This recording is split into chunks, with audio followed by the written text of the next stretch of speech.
Welcome to the Deep Dive. We take compelling stories and pull out the key insights. Today, it's a really moving personal story, very raw, very honest, but a young life turned around.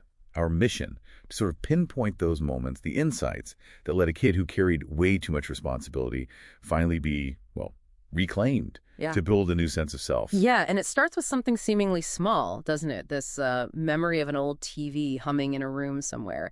And that specific moment, that sound, marks the first time life actually felt great. Yeah. Suddenly there's this feeling of real family being treated, just like a kid, not a burden. Right. So how does that reclaim, how does it actually start? Where does it happen? It really begins at the Greenwoods house. The story paints it as this really secure place. You've got protective older boys acting like big brothers, a caring older girl like a sister, and the staff, and they treated him like he mattered, like his existence itself had value. That sounds foundational. Were there specific moments early on? Oh, yeah. Little adventures, like trips to Alton Towers, Blackpool. And this real pride in saving up his pocket money. He bought this pen set he really wanted. Small thing, but, a big victory for her. A sense of control, maybe? Agency? Exactly. And that leads into this whole theme of being seen. There was a teacher, Mr. Davies, described as round, almost perfectly spherical, thick glasses. And he didn't just glance, he really looked at him, saw something more. What did he see? Well, there's this key moment. The boy writes a story about Alton Towers, but he writes it right to left, backwards. And Mr. Davies, instead of criticizing the mistake, he praises the story itself. Then he gently points out the spelling issues, the backwards writing, and says something amazing. What was that? Something like, "You've got a good brain, just a few wires crossed." Imagine hearing that. It's this huge validation, seeing potential beyond the problem. Wow. That must have been a turning point. Did things change after that? It definitely opened a door. Soon after, another teacher, Mrs. Peterson, steps in. She was different. Gentle, patient, used clever tricks, mnemonics, like the bed shape with your hands to tell B and D apart, stuff like that. Yeah, I remember that one. Right. And she said something really powerful to him.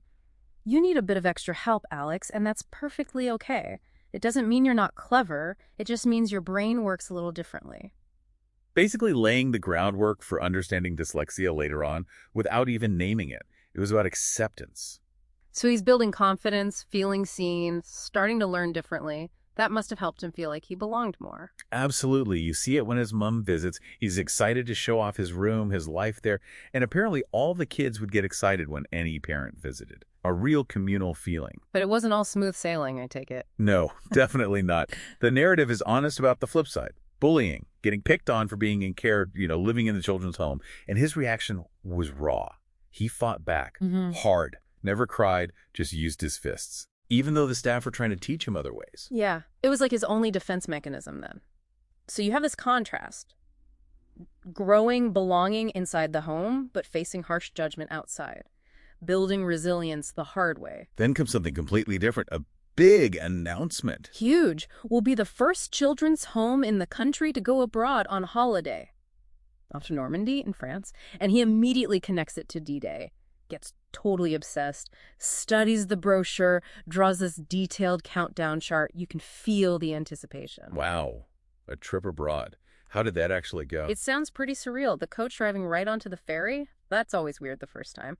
Checking out the duty-free shops, then getting intensely seasick. But even feeling sick, seeing a windsurfer out on the water, he felt proud, lucky, like he belonged. And the accommodation. They were camping. And he got his own room in the tent, his own space. He says he felt 10 feet tall, a king in my canvas castle. That little bit of privacy meant the world. There's also a funny bit about tough steak gristle and one of the older boys, Richard, helping him cut it. Simple kindnesses. And this triumphant crab hunt on the beach where they won toy guns. Real kid stuff.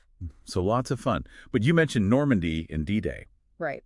Towards the end, Richard points out the actual D-Day landing beach from a market they were visiting. It hits him hard. He visualizes the history, the scale of it, a really humbling moment connecting his little adventure to this huge historical event. History and then loss. Yeah, quite soon after, he experiences his first real grief. A friend from Cub Scouts dies suddenly. It taught him, as he puts it, about the fragile impermanence of life.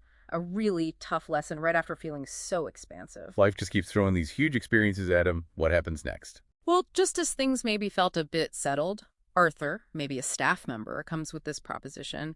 GMTV, the big morning TV show back then. They were looking for kids in care, foster kids, to feature on the show to help find them new permanent families. On national television. Yeah. And the hook for him was being the first kids ever to go on TV for this, that sense of being pioneering again. That sounds like an incredibly difficult decision. Oh, absolutely heart-wrenching. The potential foster parents they found, Jenny and Alan, seemed great, liked rugby like him, but they didn't have room for his younger brother, Lee. He had to decide whether to go, potentially leaving his brother behind, but with this idea that maybe he could pave the way for Lee later. Wow. That's a heavy choice for anyone, let alone a kid. Incredibly brave, a solitary step towards something unknown, hoping it leads somewhere better for both of them eventually. So what a journey we've traced in this deep dive. From finding a childhood again, feeling cared for, understood, to facing conflict, finding belonging, and then making these really complex, grown-up choices about his future. It really shows how crucial just being seen and understood is, right? That foundation. And how those small wins, the pen set, the tent room, even winning the toy gun, build up an identity. And yeah, the courage it takes to make those painful decisions, hoping for a new possibility. This whole account, it really shows how belonging can be built, sometimes piece by difficult piece. Which leaves us with something to think about, maybe for you listening. How do those early experiences, feeling different, or maybe finally feeling seen for who you are, how might that shape someone's willingness later on to take a massive leap, even if it means leaving something or someone really important behind?